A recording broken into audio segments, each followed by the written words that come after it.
114 மாவட்ட செயலாளர் அறிவிக்கப்பட்டிருக்கிறார் என்பதை இந்த நேரத்தில் தெரிவிச்சு.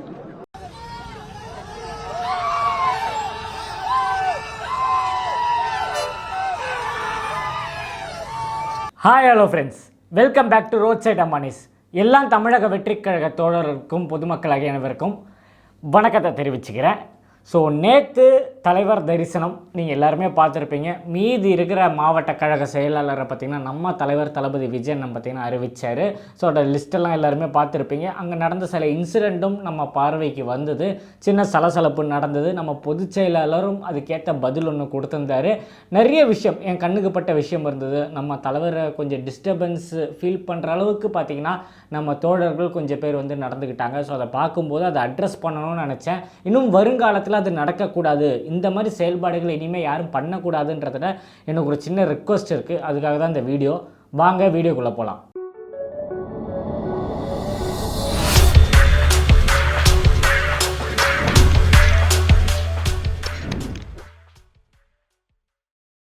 அதாவது இதுக்கு முன்னாடி பார்த்திங்கன்னா நம்ம தளபதி விஜயன் வரும்போது கூட்டம் கூடுறதோ செல்ஃபி எடுக்க முயற்சி பண்ணுறதோ எல்லாம் பார்த்திங்கன்னா ஒரு ஃபேன் பேஸில் இருந்தது. அந்த கிரேஸும் அந்த பவரும் பார்த்திங்கன்னா கம்மியாகவே இல்லை. அவர் எந்த ஊருக்கு போனாலும், அதாவது படப்பிடிப்பு டைமில் பார்த்திங்கன்னா எந்த ஏரியாவுக்கு போனாலும் பார்த்திங்கன்னா அது யூஸ்வலாக நடக்கிற விஷயம் தான். நிறைய பேர் குடும்பமாக வருவாங்க, ஃபோட்டோ எடுப்பாங்க. அவர் எலெக்ஷனுக்கு ஓட்டு போட போகும்போது நீங்கள் பார்த்துருப்பீங்க, நிறைய பேர் அவரை ஃபாலோ பண்ணி போய் ஃபோட்டோலாம் எடுக்க முயற்சி பண்ணுறது இது இயல்பு தான். அவர் எந்த ஈவெண்ட் போனாலும் நடக்கிற விஷயம் தான். ஸோ நேற்று பார்த்திங்கன்னா இந்த மாவட்ட கழக செயலாளர்களை நியமனம் பண்ணுறதுக்காக அவர் வராரு. வர வழியில் சிக்னல்லேருந்து பார்த்திங்கன்னா நம்ம தோழர்கள், அது எப்போவுமே இருக்கிறது தான். நம்ம தலைவர் வரும்போது பின்னாடி பார்த்திங்கன்னா ஒரு மாசிவான ஒரு படை இருக்கும். அது நான் தப்புன்னு சொல்ல மாட்டேன். அது அவங்க மேலே இருக்க அன்பில் வராங்க. இருந்தாலும் அவங்க இந்த கார்கிட்ட மிரர்கிட்ட தட்டுறது, மனு கொடுக்குறேன்னு சொல்லி லெட்டரை காமிக்கிறது, இதெல்லாம் பார்க்கும்போது ஒரு விதத்தில் இங்கேருந்து நான் லைவில் பார்த்தேன். இது நியூஸ் சேனலில் லைவில் பார்க்கும்போது எனக்கு வருத்தமாக இருந்தது. அவரால் அதை திறந்து வாங்கவும் முடியல, அது என்னென்னு அவரால் பார்க்கவும் முடியல. அதுக்கு ரீசன் நிறைய இருக்குது. ஸோ இன்றைக்கி அவர் அந்த டோரை திறந்து அந்த லெட்டரை வாங்கியிருந்தாருன்னா நிறைய பேர் சொல்கிறாங்க. ஒரு ஆன்லைனில் கூட பார்த்தேன் ஒரு மெசேஜ், இன்னும் இத்தனை பேர் ஃபாலோ பண்ணிட்டு வராங்க, ஒருத்தர் மனு கொடுக்குறாரு, அதை கூட அவரால் வாங்க முடியாதான்னு ஒரு கமெண்ட் ஒன்று படித்தேன். ஸோ உடனே இதை அட்ரஸ் பண்ணணும்னு நான் நினச்சேன். சப்போஸ் அவர் அந்த டோரை சைடில் விண்டோவை திறந்து அந்த மனுவை வாங்கியிருந்தாருன்னா நாளைக்கு அவர் பணியூர் வராருன்ற மாதிரி நியூஸ், ஏதாவது பொதுக்கூட்டத்துக்கோ இந்த மாதிரி ஏதாவது பதவி நியமனம் பண்ண வராருன்னும் போது 1000 பேர் மனுவை கொண்டு நிப்பாட்டுவாங்க. அது அவரோட சேஃப்டிக்கும் பிரச்சனை, பார்க்குறவங்களுக்கும் நல்லா இருக்குது. ரோடை பிளாக் பண்ணி தலைவருக்கு முன்னாடி பிளாக் பண்ணி கொடுக்குறதுன்றது ஒரு வேடிக்கையான விஷயம். இதெல்லாம் பார்த்திங்கன்னா ஒரு முறையாக பொதுச் செயலாளருக்கோ இல்லை உங்கள் மாவட்ட செயலாளருக்கோ இல்லை அங்கே இருக்கிற பகுதி தலைவருக்கோ யார் உங்களால் ஆக்சஸ் பண்ண முடியுமோ அவங்கக்கிட்ட எடுத்துகிட்டு போய் கொடுக்குறது தான் மரியாதை. அதுக்குன்னு ஸ்டெப்பாக பார்த்திங்கன்னா ஆளுங்களை போட்டிருக்காங்க. நிறைய விஷயங்கள் இருக்குது. நீங்கள் டைரெக்டாக தளபதி கிட்ட தான் கொடுக்கணுன்றது அது எனக்கு எந்த அளவுக்கு பாசிபிள்ன்ட்டு தெரியல. அதை பார்க்கும்போது ஒரு இடத்துல அப்செட்டாக இருந்தேன். நான் ஒரு வண்டியில் போகும்போது அவங்க ஃபாலோ பண்ணிட்டே போகிறாங்க, மிரர் சைடில் இந்த லெட்டரை காமிச்சிட்டே இருக்காங்க, அதை சுற்றி மீடியாலாம் கவர் பண்ணுறாங்க. ரோடை பிளாக் பண்ணும்போது நடுவில் நிர்வாகிங்க 2-3 பேர், அது அவங்க யாருன்னு தெரில, நிர்வாகிங்க தானா தோழர்கள் தானா இல்லை வேறு யாராவதா, என்ன இஷ்யூஸுன்றது நம்ம அதை பற்றி டீட்டெயிலாக போல. நான் பார்க்கும்போது ஒரு நார்மல் பப்ளிக்காக எனக்கு பார்க்கும்போது கொஞ்சம் வருத்தம் இருந்தது. அது மட்டும் இல்லாமல் உள்ளே பார்த்தீங்கன்னா ஈவெண்ட் நடக்கும்போது வெளியே ஒரு லேடி ஸ்பெஷல் சைடை வச்சுருக்கேன், எனக்கு விஜய் அவர்களை பார்க்கணும்னு சொல்லி வாசலில் நின்று கொஞ்சம் கலாட்டா பண்ண ஆரம்பித்தாங்க. இமீடியட்டாக பார்த்திங்கன்னா நம்ம தோழிகள் அங்கே நியமனத்துக்கு பதவி நியமனம் வாங்க வந்திருந்து நிறைய தோழிகள் வெளியே இதை பார்த்தோன்னா அவங்க டைரெக்டாக பேசுனதுனால இது அப்படியே பெருசாகாமல் அமுங்கி போச்சுன்னே சொல்லலாம் இந்த விஷயம். இல்லைனா அந்த லேடி அந்த இடத்துல அவ்வளோ பெருசாக ஆகியிருக்கும். அவங்க சொல்கிற விஷயம் என்னென்னா, நான் பணம் காசுக்கு வரல, இந்த குழந்தைங்க இருக்காங்க, அதனால் நான் ஸ்டாலின் அவர்கிட்டையும் போவேன், அண்ணாமலை அவர்கிட்டையும் போவேன், அதே மாதிரி விஜய் அவர்கள்கிட்டையும் உதவி கேட்டு வந்திருக்கேன். உதவி கேட்குறதுக்குன்னு ஒரு நாகரிகம் இருக்குது, ஒரு வரைமுறைகள்லாம் இருக்குது என்னை பொறுத்த வரைக்கும். அப்படி நீங்கள் பண்ணுறாந்தா அது ஒரு லெட்டரில் எழுதி பொதுச் செயலாளர் இருக்கும்போது கொடுத்துருந்தீங்க. அவங்க சொல்கிறாங்க ஆல்ரெடி நான் ஆனந்த் அவர்களை மீட் பண்ணிட்டேன்ட்டு. அப்புறம் எதுக்கு அவங்க அங்கே அதுவும் என் மீடியா முன்னாடி இது எக்ஸ்போஸ் பண்ணணும் எனக்கு சுத்தமாக தெரியல. அங்கே நம்ம தலைவர் வந்திருக்க விஷயம் பார்த்திங்கன்னா பதவி நியமனம் பண்ணுறதுக்கு அங்கே இருக்கிற நிறைய தோழர்களுக்கு யார் யார் போஸ்டிங் போடுறாங்களோ அவங்கள கூப்பிட்டு நிற்க வச்சு பேசுகிறதுக்கு தான். அது அந்த ஈவெண்ட்டு. அங்கே பிரச்சனையை பேசுகிறதுக்கோ பஞ்சாயத்து பண்ணுறதுக்கோ அவர் வரல. ஸோ அதை பார்க்கும்போது வெளியே ஒரு சலசலப்பு ஏற்படும் போது அது நம்ம பொதுச் செயலாளர் அது மீடியா முன்னாடி சொன்னார். எல்லாருமே எதிர்பார்க்குறாங்க, தமிழக வெற்றி கழகத்தில் என்னடா இவ்வளோ ஸ்மூத்தாக போஸ்டிங்லாம் போயிட்டுருக்குது, சலசலப்பு இல்லையே, ஏதாவது ஒன்று க்ரியேட் பண்ணுமேன்னு சொல்லி நிறைய பேர் எடுத்து விட்றாங்க. நம்ம தலைவர் தளபதி அதெல்லாம் அஞ்சுவதே கிடையாது. அவர் கரெக்டாக யார் உழைச்சாங்களோ, யார் போஸ்ட் ஓட்டினாங்களோ, யார் மக்கள் சேவை பண்ணியிருக்காங்களோ அவங்களுக்கு பார்த்து தலைவரே பண்ணுறாருன்ற மாதிரி ஓப்பனாக நம்ம பொதுச் செயலாளரே சொல்லிட்டாரு. நான் இதில் வியந்து பார்த்த ஒரு விஷயம் என்னன்னு பார்த்தீங்கன்னா, நம்ம தலைவர் தளபதி கூட கிட்டத்தட்ட 20-30 ஆண்டுகளாக பார்த்தீங்கன்னா பணிபுரிந்த ராஜேந்திரன் அண்ணன் எனக்கெல்லாம் அவர் நல்லா தெரியும். ரசிகர் மன்றத்துலேருந்து நான் இருக்கிறனால அவரை ரொம்ப நாளாக பார்த்துருக்கேன், பேசியிருக்கேன், அவர் கூட பழகிற அனுபவம் நிறைய கிடச்சிருக்கு. முன்னாடி அவர் ரசிகர் மன்றத்தில் பொறுப்பில் இருந்தார். அப்புறம் ஃபுல் அண்ட் ஃபுல் ஃபஸ்ட்டு தளபதி டிரைவராக இருந்தார். அதுக்கப்புறம் இப்போது பர்சனல் மேனேஜர் மாதிரி, பிஏ மாதிரி எப்போவுமே விஜய் அண்ணன் கூட ஷூட்டிங் ஸ்பாட்லேயும் சரி எங்கே போனாலும் ராஜேந்திரன் அண்ணன் நீங்கள் பார்க்கலாம். ஸோ நம்மளும் பனையூர்லாம் போகும்போது லேட் நைட்லாம் பார்த்திங்கன்னா அண்ணனை காரில் விட்டுட்டு அவர் 2 வீலர் எடுத்துகிட்டு பனையூர் வரும்போதெல்லாம் நிறைய மீட் பண்ணியிருக்கேன், பேசியிருக்கேன். ஸோ அவரோட பையன் விருகம்பாக்கம் தான் அவரோட வீடு. அவரோட பையன் கிட்டத்தட்ட 27 வயசு என்னமோ ஆகுதுன்னு கேள்விப்பட்டேன். அவருக்கு பார்த்திங்கன்னா அங்கே விருகம்பாக்கம் தொகுதிக்கு மாவட்ட செயலாளராக பார்த்திங்கன்னா போஸ்டிங் கொடுத்துருக்காங்க. யோசிச்சு பாருங்கள், யாருன்னா பண்ணுவாங்களா? நம்ம கூட வேலை செய்கிற ஒருத்தரோட பையனுக்கு மாவட்ட செயலாளர் போஸ்டிங், ஒரு சைடு ஆட்டோ ஓட்டுறவருக்கு மாவட்ட செயலாளர் போஸ்டிங், இன்னொரு சைடு பார்த்திங்கன்னா கூலி தொழிலாளி பண்ணுறவங்களுக்கு, இந்த மாதிரி தினசரி கூலி போகிறவங்களுக்குலாம் போஸ்டிங். இந்த மாதிரி பார்த்திங்கன்னா எனக்கு தெரிஞ்சு அரசியல் வரலாற்றிலே பார்த்திங்கன்னா எனக்கு தெரிஞ்சு தமிழக வெற்றி கழகத்தில் தான் இந்த மாதிரி பதவிகளெல்லாம் போட்டிருக்காங்கன்னு நான் நினைக்கிறேன். ஆனால் வேறு எந்த கட்சியில் நீங்கள் டிஎம்கேவும் சரி ஏடிஎம்கேவும் சரி எல்லா கட்சியிலையும் பார்த்து மாவட்ட செயலாளர் லிஸ்ட்டு மட்டும் எடுத்து பாருங்கள். ஒவ்வொருத்தரும் ஏதாவது ஒரு பிஸ்னஸ்ஸு, ஏதாவது ஒரு கடத்தல், இல்லை ஊழல். இப்போ தெரியும், இப்போ நீங்கள் பார்த்துருப்பீங்க நேற்று ஈவினிங் நம்ம பசங்க ஒரு விஷயத்தை வந்து ட்ரெண்ட் பண்ணி தள்ளிச்சிட்டாங்கன்னு சொல்லலாம். இதுக்கு முன்னாடியெல்லாம் பார்த்திங்கன்னா இந்த மாதிரி ஊழல் நடந்தால் நமக்கெல்லாம் தெரியப்படுத்துறதுக்கு ரொம்ப கஷ்டம். ஏன்னா மீடியாவில் கவரேஜ் பண்ண மாட்டாங்க, நம்ம பார்வைக்கே வராது. ஆனால் இப்போ தமிழக வெற்றி கழகம் உள்ளே வந்தோன்னா பார்த்திங்கன்னா ஊழல் நடக்கிறதெல்லாம் பார்த்திங்கன்னா ட்ரெண்ட் பண்ணி மக்கள் மத்தியில் கொண்டு வந்து சேர்க்குறாங்க. ஸோ அந்தளவுக்கு பார்த்திங்கன்னா நம்ம பசங்க ஒர்க் பண்ணிகிட்ருக்காங்க. ஸோ டாப்பிக்கை தாண்டி போயிட்டுருக்கோம். இந்த போஸ்டிங் போட்டு முடிச்சோன்னா மீடியாவில் கூட கேட்குறாங்க, இந்த மாதிரி விருகம்பாக்கத்தில் போட்டிருக்கீங்களாமே கேட்கும்போது அதுக்கும் நம்ம பொதுச் செயலாளர் சொல்கிறார், அவர் சின்ன வயசுலேருந்து தளபதிக்கு போர்டு திறந்து நிறைய மக்கள் பணிகள்லாம் பண்ணியிருக்காரு, அதனால் தலைவர் கொடுத்துருக்காரு.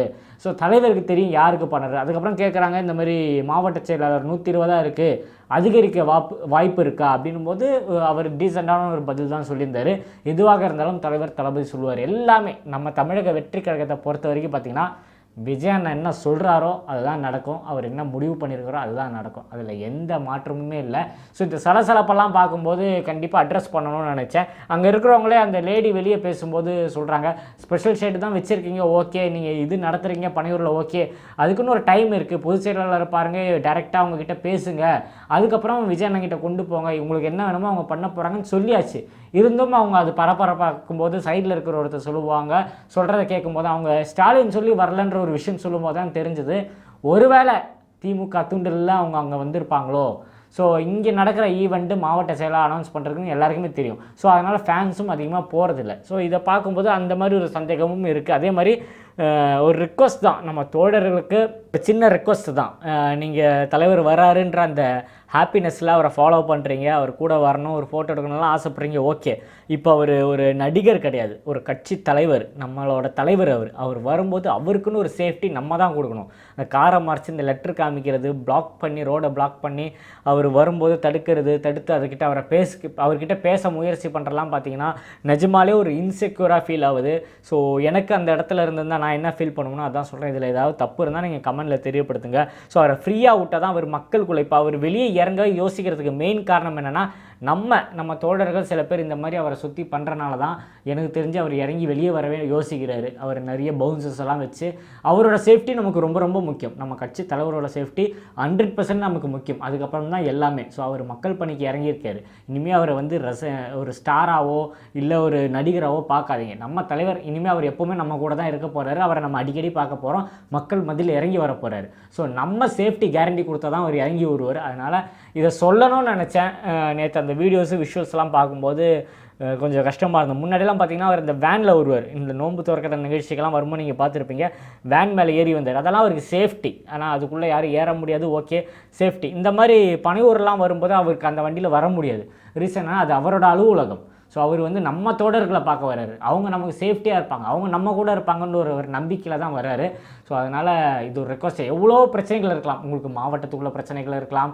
இப்போது நிறைய பேருக்கு இது அட்ரஸ் பண்ணணும்னு நினச்சேன். ஒருத்தர் சொல்லியிருந்தார், மாவட்ட செயலாளர்கள் இன்னும் அனௌன்ஸ் பண்ணல, அதுக்கே ஆள் இல்லை, இவங்களாம் எங்கே கேண்டிடேட்டை நிறுத்த போகிறாங்க அப்படின்னு ஒருத்தர் மீடியாவில் பேசுகிறத பார்த்தேன். அவருக்கு இந்த நேரத்தில் அந்த விஷயத்தை நான் தெளிவுபடுத்திக்கிறேன். எங்களுக்கு மாவட்ட செயலாளர்களுக்கு இல்லாமல் கிடையாது, மாவட்ட செயலாளருக்கு போட்டி நடக்குது. அதுதான் சொல்கிறேன். 120 பேர் நம்ம பிளான் பண்ணோம் மாவட்ட செயலாளருக்கு. இப்போது அந்த போட்டியில் பார்த்திங்கன்னா அது அதிகரிக்க தான் வாய்ப்பு இருக்குது. அதே மாதிரி எல்லா தொகுதியிலும் பார்த்திங்கன்னா கேண்டிடேட்லாம் எங்களுக்கு ஃபயராக இருக்காங்க. அதுவும் இந்த நேரத்தில் தெரியப்படுத்திக்கிறேன். ஸோ எந்த கட்சியிலும் பார்த்திங்கன்னா இந்த அளவுக்கு போட்டிகள் இருக்காது. ஒவ்வொரு பதவிக்கும் பார்த்திங்கன்னா எனக்கு கொடுங்க அது கொடுங்க, கிட்டத்தட்ட அவ்வளோ பேர் பதவிக்கு நிற்கிறாங்க. எல்லாமே நம்ம மக்கள் இயக்கத்தில் ஒர்க் பண்ணவங்க தான், வெளியிலேருந்து வந்தவங்க யாரும் கிடையாது. மக்கள் இயக்கத்தில் ஒர்க் பண்ணவங்க, ரொம்ப வருஷமாக இருக்கவங்க தான் எல்லாருமே கேட்டிருக்காங்க. ஸோ அதனால் இந்த நேரத்தில் அட்ரஸ் பண்ணிக்கிறேன். போஸ்டிங் போட ஆள் இல்லாமல் இல்லை, போஸ்டிங் போடுறதுக்கு ஆள் அதிகமாக இருக்காங்க. அதனால தான் இவ்வளோ டைம் எடுத்து அதோட டிஸ்கஷன்ஸ் எல்லாம் போய் இந்த மாதிரி வந்திருக்கு. இன்னும் கொஞ்சம் பேர் அனௌன்ஸ் பண்ண வேண்டியது இருக்குதுன்னு நினைக்கிறேன். கூடிய விரைவில் அதுவும் பண்ணுவாங்க எதிர்பார்க்குறேன். ஸோ நீங்கள் நேற்று தலைவர் வந்து பனையூர் வந்ததும் ஸோ நான் சொன்ன விஷயத்தை பற்றிலாம் என்ன நினைக்கிறீங்கன்றதை கமெண்டில் தெரியப்படுத்துங்க. ஸோ நேற்று ஒரு வீடியோ போட்டிருந்தேன், நீங்கள் ஆல்மோஸ்ட் பார்த்துருப்பீங்க.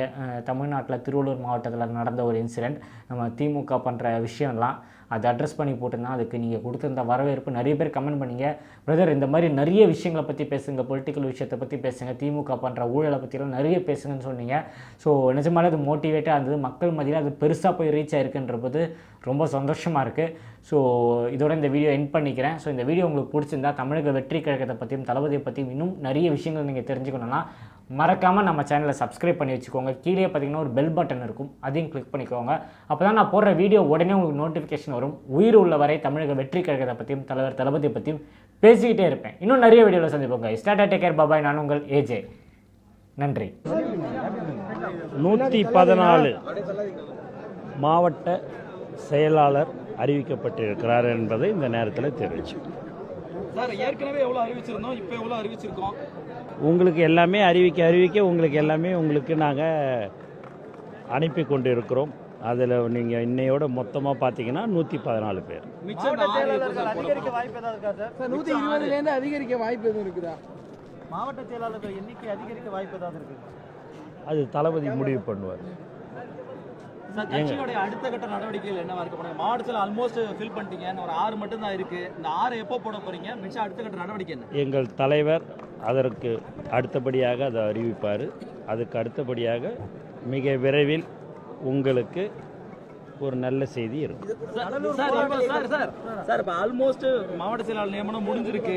அடுத்த கட்டமா தமிழகம் முழுவதும் சுற்றுப்பயணம் போறதா ஒரு பேச்சு இருக்கு. எப்போ சுற்றுப்பயணம்? அது முதல்ல போவாரா? முதல்ல சுற்றுப்பயணம் போவாரா? நீங்க என்ன கேள்வியா இந்த மாதிரியான ஒரு கேள்வி ஏன் கேட்குறீங்க? அதுதான் கேட்குறோம். இல்லை ஏன் அப்படி ஒரு கேள்வி கேட்குறோம்? பதவி வழங்கப்படும் அப்படிங்கிறத சொல்லிருக்கீங்க. இப்போ சபரிக்கு பதவி வழங்கப்பட்டதா அவர் அவங்க அப்பா ஒரு 35 வருஷமாக தலைவரோடு இருக்கிறாரு.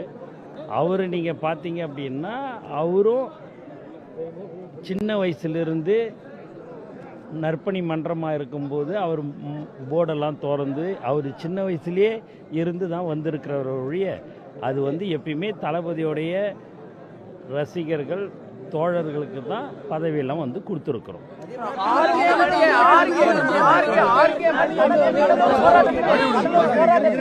சார் இல்லை சார், ஒரே ஒரு விஷயம் நீங்கள் புரிஞ்சு இருங்களேன்.